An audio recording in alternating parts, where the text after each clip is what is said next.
চিকু দেখ তো পাড়াটাতে তুমি দেখছো? হ্যাঁ শোনো, এই নাও এখানে 20,000 টাকা আছে। এই 20,000 টাকার মধ্যে বাবার জন্য, মার জন্য আর আমার বোনের জন্য কেনাকাটা করবা। আর মার জন্য একটা ভালো দেখে কাপড় নিবা, আর আমার বোনের জন্য গর্জাস একটা শাড়ি নিবা, আর বাবার জন্য ভালো একটা পাঞ্জাবি নিবা, ঠিক আছে?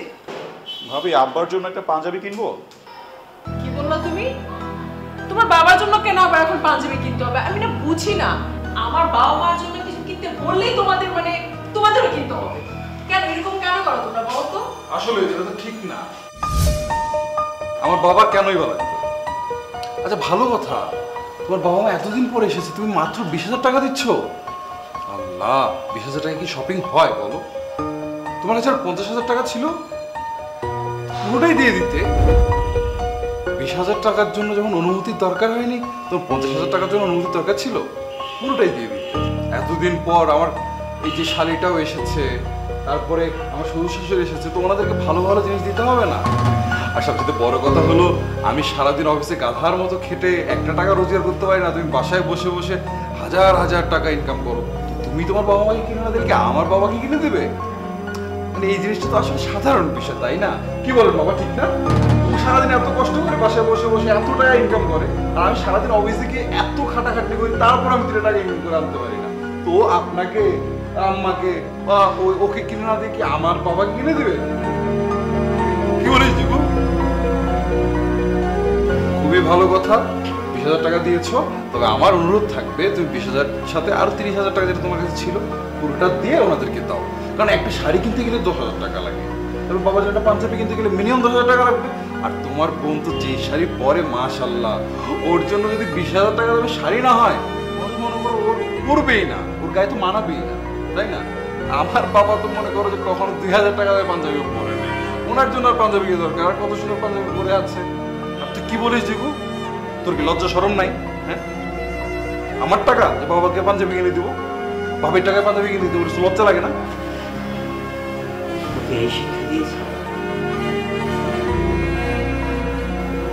তোর কাছ থেকে তো এই আচরণটা আমরা প্রত্যাশা করিনি। কি করেছি?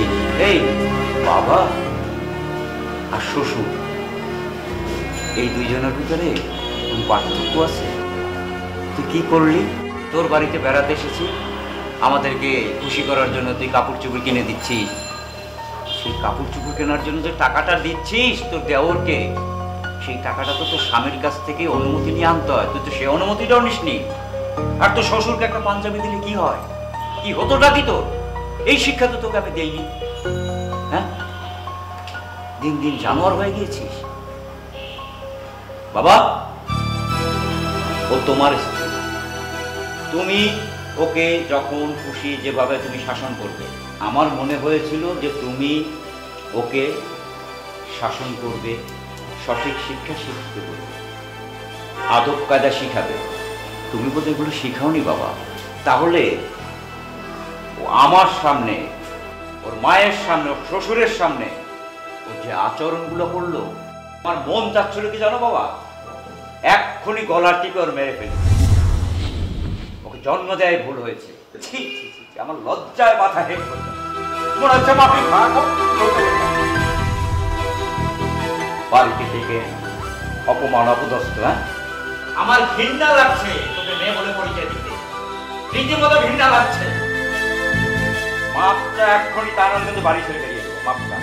হ্যাঁ বাবা, মাপ চাচ্ছি।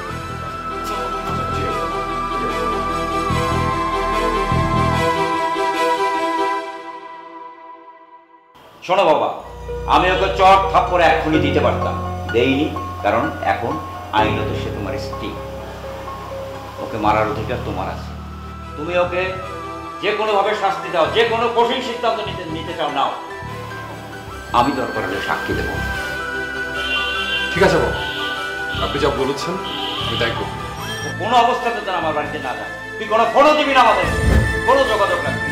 তুই যদি ভালো হতে পারিস তাহলে তুই যাবি, তোর স্বামীকে নিয়ে, শ্বশুরকে নিয়ে।